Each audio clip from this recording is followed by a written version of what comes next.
Isang concerned citizen ang tumawag sa Timbog Boses ng Katarungan dahil nagpapagawa po siya ng CCTV ating mga kababayan at nagpabili po siya ng receiver kung tawagin, ikabit dun sa kanyang CCTV para i-install. Alam niyo po ating mga kababayan, maraming beses po siya tumatawag, lagi nangangako yung tao.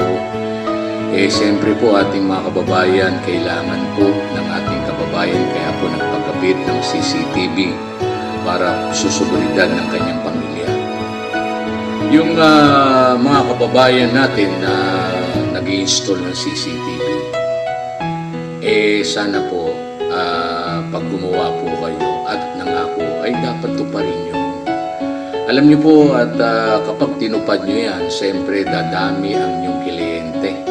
Siya mismo ang magsasabi, abay yung nagkabit sa akin ng CCTV ay napakagaling. Talagang hindi umalis hanggat di natapos. Talagang pinahirapan nyo ang kliyente.